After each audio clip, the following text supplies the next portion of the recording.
climate change can increase the risk of conflict, especially when it leads to disruptions, increased natural disasters, refugee flows, droughts, floods. The sorts of things that lead generally to instability can be accelerated by climate change. We've heard climate change referred to as a threat multiplier, and what this means is that it can make existing conflicts worse, and it could possibly generate new conflicts. The reasons for this are numerous. Climate change is going to have an effect on every one of Earth's systems, the biosphere, the weather, just about every way we have security and stability in our societies. So if we have too little rainfall, that could result in a drought, which could result in food insecurity, which could result in conflict. And there are many examples like this. As glaciers melt, countries that rely on glaciers for the supply of water will face water shortage problems. With that, a food shortage problem also. When there are shortages of essential resources, conflicts are highly likely to happen. A country that fails to meet its citizens' demands for basic resources will become a failed state.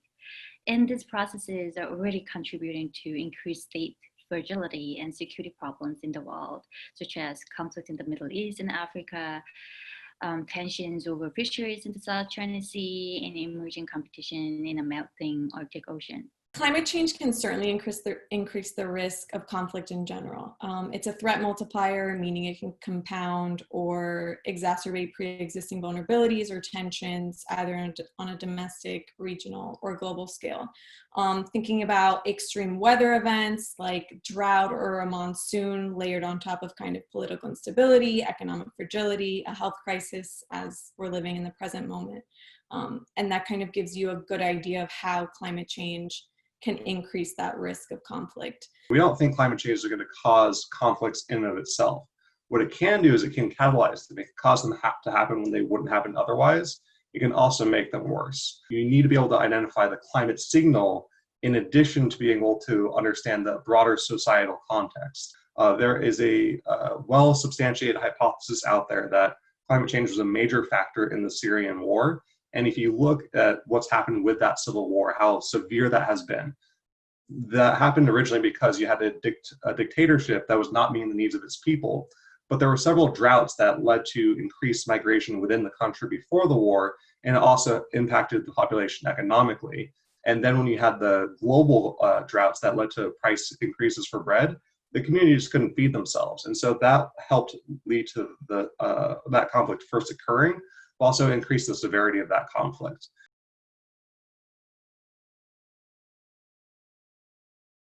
The example that comes to mind when considering a regional conflict fueled in part by climate change reaching nuclear levels is the triangle that is Pakistan, India, and China. There are three major nuclear weapons possessing states that happen to share river resources and borders. South Asia is hypersensitive to climate change due to glacial melt, unpredictable extreme precipitation events that could cause extreme flooding downstream, and just hotter temperatures across the region that have already broken records in recent years. Adding to that, India and Pakistan are geopolitical rivals.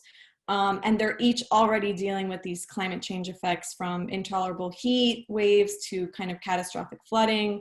Pakistan is facing water stress and is dependent on the Indus River Basin system for a majority of its fresh water supply. And these waters flow through Indian territory before arriving to Pakistan. Adding to this, India and Pakistan have long simmering tension that frequently boils over in the disputed Kashmir territory. You know, the last serious skirmish they had, I believe, was in 2019. Dozens died, and it was followed by threatening water statements on India's side. The Indian government has publicly stated many times that it would divert downstream river flow to Pakistan in direct retaliation to suicide attacks or any other attacks on either Indian troops or Indian bases. All of this is occurring as Pakistan and India continue to bolster their nuclear weapons arsenal, with India recently reaching nuclear triad status. India and China also have their own set of issues. They recently had a fatal confrontation between their troops along their shared border along the Himalayas. And Beijing and Islamabad are allies. China has invested heavily in Pakistan, particularly in their nuclear energy sector. So I think the spark that would set off a conflict that could reach nuclear proportions would be perhaps Pakistan unhappy with the quantity, the quality of downstream river flow for some reason exacerbated by those climate impacts, either due to India actually manipulating downstream river flow by either withholding or damming or releasing too much water, or even them simply threatening to do so at a time when tensions are already high because of Kashmir and Pakistan suffering some kind of water stress, I think could really be the boom that escalates that situation. Climate change, whether it's extreme heat in the Pakistan summers and the Indian summer, or even flooding or other disasters, could lead to sort of economic disruptions and cause the leaders of those countries to try to create external enemies and puff up nationalism. And that could lead, when you have two nuclear powers face to face like that across a tense border, anything that exacerbates that, including climate change, could make it much, much worse and possibly even lead to an escalation of conventional conflict, which in the case of India and Pakistan would likely go nuclear fairly fast.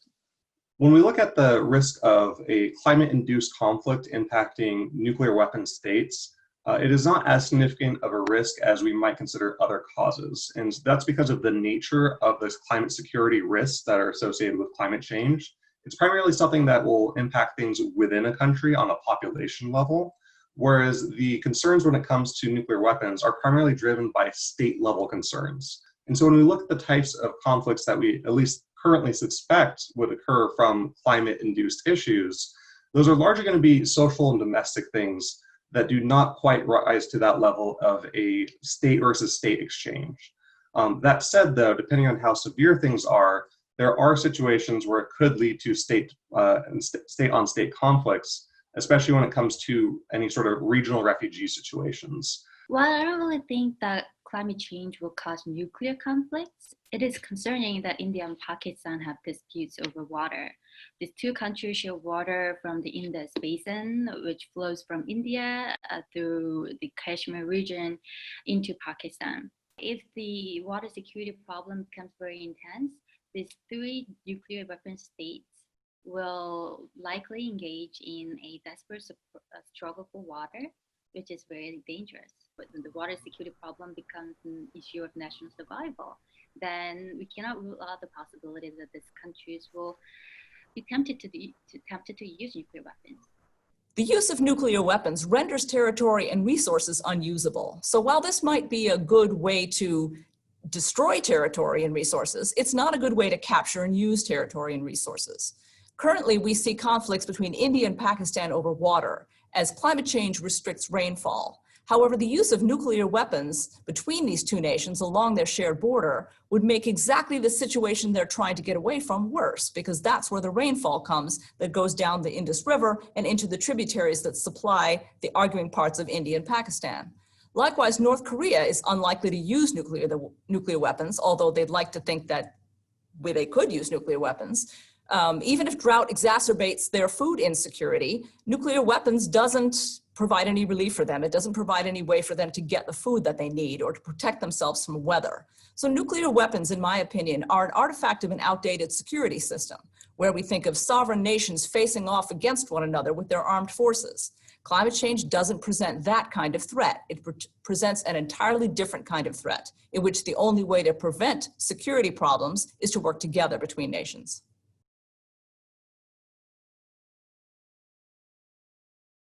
One way to reduce the impact of climate change is to have electricity produced not by fossil fuels, but instead by nuclear energy. Now that has to be done in a very safe and proliferation resistant manner so as not to increase the risk of proliferation and nuclear weapons.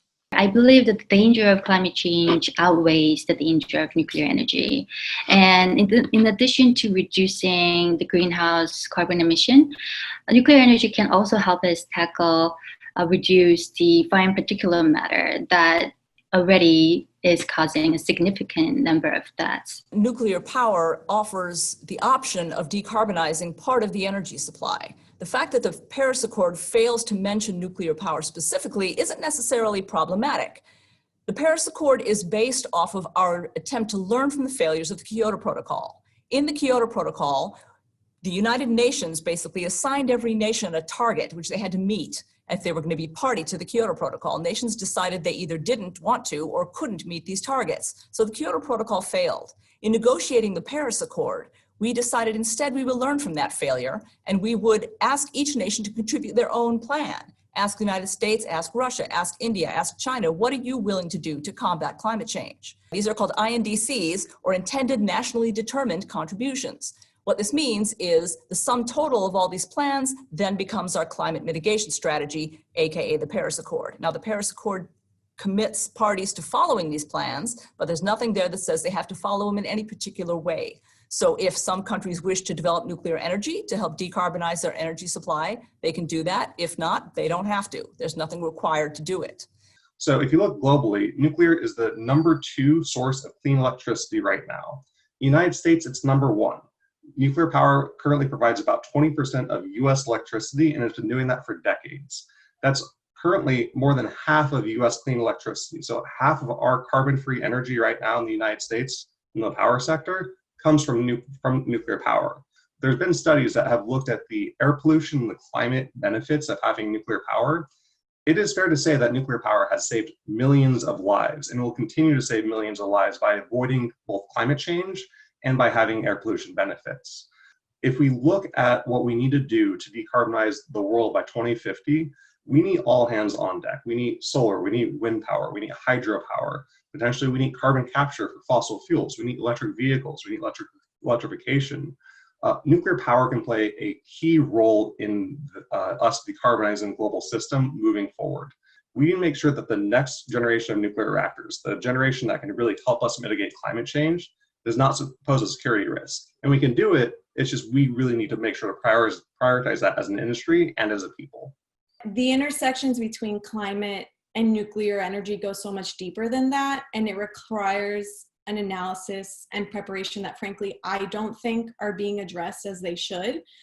It isn't just a one-way direction or relationship of, okay, climate change requires a reduction in greenhouse gases, and therefore nuclear energy is the way. It's much more than that. Climate change and nuclear developments are and will continue to intersect in innumerable ways. I do think it is problematic that the Paris Accords and the NPT do not account for complex climate and nuclear security intersections. Many countries cite nuclear energy in their Paris commitments as a solution to emissions issues, but fail to go into how climate impacts can actually affect those same installations. How will they navigate those convergences? For example, one side of the climate nuclear security nexus involves preparing for the physical effects of climate change on nuclear infrastructure. There are reactors being built in places that we already know will flood because of sea level rise. Egypt's Nile River Delta is one of the most vulnerable deltas in the world due to sea level rise, and just west of it, Russia's state-owned nuclear energy company is building a nuclear reactor along the coast. Russia's leading these sorts of builds around the world, from Egypt to Bangladesh, to fill these rising energy demands. And climate change impacts pose serious risk to infrastructure, either directly due to sea level rise and its related flooding, extreme weather events like hurricanes, typhoons, monsoons, or even extreme temperatures. And we have to account for these risks. Now, some recent research in the magazine Nature shows that countries that have greater percentages of renewables in their energy portfolio have lower greenhouse gas emissions than countries with greater percentages of nuclear power, particularly if they're less wealthy. This means that nuclear and renewable energy are not necessarily interchangeable when it comes to decarbonizing the energy supply. So the way to go for decarbonizing the energy supply is to go with renewables. Nuclear will play a role to get us away from fossil fuels, but it is not a substitute for renewable energy.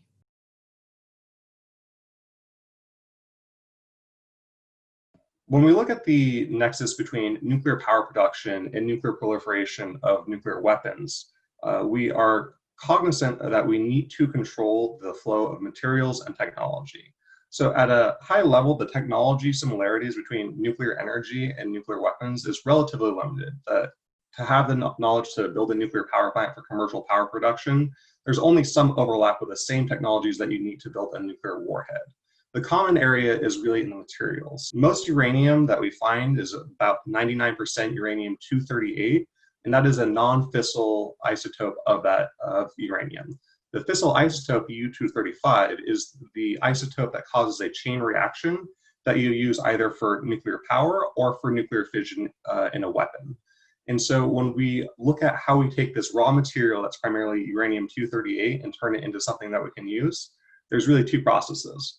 First, there's enrichment. And in enrichment, we use a number of different methods to raise that percentage of uranium-235 to a level that we can use. Now, low enriched uranium, which is what we use for commercial power production, is between 0 and 20% uranium-235. For most power plants today, that's about 3 to 5% uranium-235. And then when we actually get to weapons, to be able to have a weapon that has a sufficient amount of uranium-235, you actually need to have about 90% or more. So that enrichment process and the control of materials that you would put into that enrichment process, that's really where one of the main nexuses is between nuclear power and nuclear weapons. Beyond that, there's also what's called reprocessing. When you run a nuclear reactor, you produce plutonium, and plutonium is a fissile isotope that, along with uranium-235, you can have a sustained chain reaction. And so when we're producing plutonium for nuclear weapons, we're using a nuclear reactor to do that, but it's not a simple process of taking plutonium out of the reactor.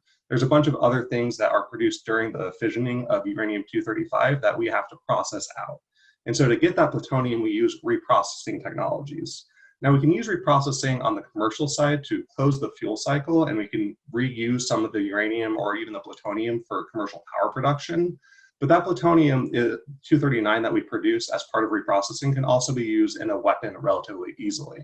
And so if we're looking at non-proliferation and how to control that, we control the materials, we control the enrichment, and we control the reprocessing technologies. Those three things together are how we prevent nuclear weapons from developing from commercial energy. The concern would be if you have a country that might be interested in developing nuclear weapons in the future, developing enrichment and reprocessing facilities. And so when we look at how do we do the expansion of nuclear power to prevent proliferation, as a policy objective, we want to limit the spread of enrichment and reprocessing technologies to unstable areas or to regimes that we are concerned about. Increased nuclear power should not mean increased nuclear enrichment capabilities around the world, because there's so much overcapacity already that it makes no commercial sense for countries to develop their own indigenous nuclear enrichment capabilities. I don't foresee a huge increase in enrichment and reprocessing facilities around the world. This issue has been a point of contention between nuclear weapon states and non-nuclear weapon states for decades. Non-nuclear weapon states have been arguing that they have the inalienable right to nuclear energy, peaceful use of nuclear energy. And in order to use nuclear energy, they have to secure a stable supply of nuclear fuels. The argument that nuclear non-weapon states have to have the indigenous ability to produce nuclear fuels is not gaining much support. And over time, the international community has established not binding rules, but norms against the spread and development of enrichment and reprocessing. And so now, if any state is determined to use and pursue enrichment and reprocessing, even though there is not that much concern about nuclear fuel supply, that raises a red flag. And then the Security Council can impose economic sanctions, and individual states like the United States can unilaterally impose sanctions.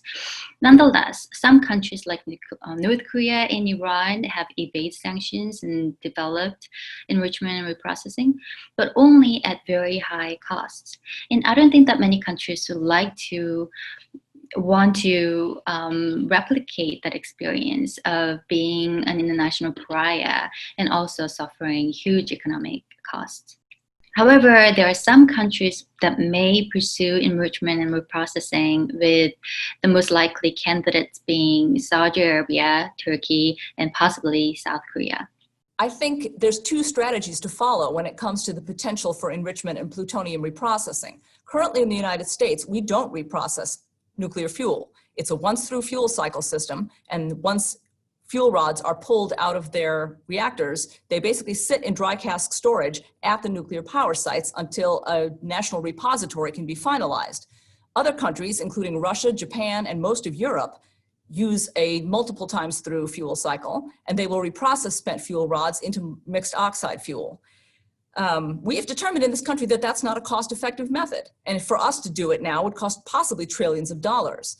What this means is that the United States might end up outsourcing this type of fuel reprocessing to countries such as Russia, who already do it and do it pretty well.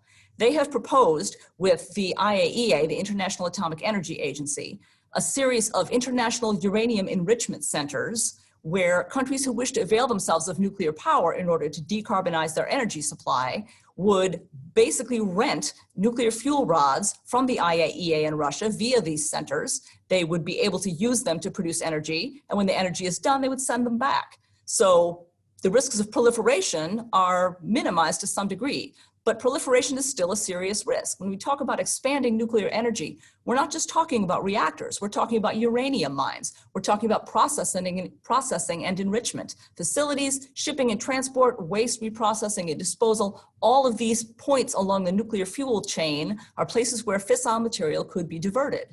The potential expansion in nuclear energy around the world, both, in my opinion, could or could not result in a corresponding increase in enrichment and plutonium reprocessing facilities. I think it all depends on how things shake out. We are at a point where things could really go off in so many different directions. It may always be the case that there are specific countries or specific governments that have those intentions and hedge towards weaponization. We have seen nations that could have expanded, not expand, and not cross into that realm. With an internationalized fuel cycle system, will countries, newcomer countries in particular, embrace a more multilateral system to keep costs down and in effect temper their national capabilities by doing so? That could certainly minimize the ability to hedge towards weapons capabilities. We should prepare for either reality. We should not be taken by surprise. And whichever way things go, we have the foresight and the ability to predict what could happen, and we should prepare as such.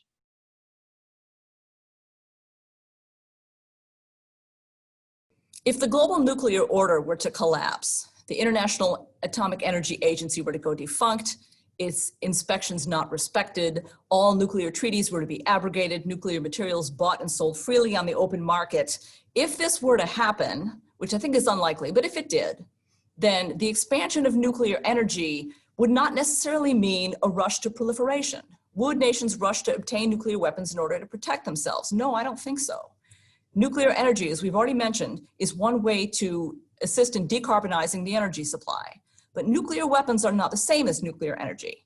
The process to enrich uranium is the same, but it's a different manufacturing process on the far end, and the strategic benefit of nuclear weapons is pretty well non-existent at this point. Nuclear weapons simply can't be used. There's no benefit to using them because if you're trying to capture territory, if you're trying to avail yourself of resources, the nuclear weapons have just destroyed what it is you found valuable. And the nuclear winter theory, which states that multiple nuclear explosions would kick up enough radioactive fallout dust to shade sunlight and to possibly tank global agriculture for a few years, this really puts paid to the concept of deterrence.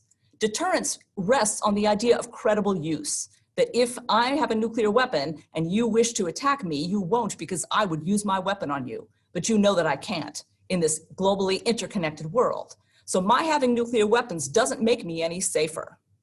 If we see a collapse of the international nuclear order in terms of the IAEA or the Nuclear Non-Proliferation Treaty no longer having sufficient authority or control over nuclear weapons materials, there is a risk of increased proliferation around the world. Now, to understand what happens in those type of scenarios, we need to understand what are the motivating factors behind states wanting to get nuclear weapons. It's primarily security. And so you actually have a nexus between security considerations at a national level, the availability of nuclear materials and nuclear weapons technologies, and not necessarily nuclear energy technologies, and also the remaining international infrastructure that we have. And so even if we don't necessarily have a global international nuclear order, the nations within the global order will still have a large amount of influence on countries' decisions to proliferate. In the case of the United States historically has been one of the leaders in global nonproliferation. We have supported international efforts, but we also make sure that in our dealings with other countries on nuclear power issues, that we promote non-proliferation best practices. A lot of the institutions and norms that were developed, especially after World War II, are weakening the norm against the use of weapons of mass destruction. We've seen Russia now twice use chemical weapons in limited attacks.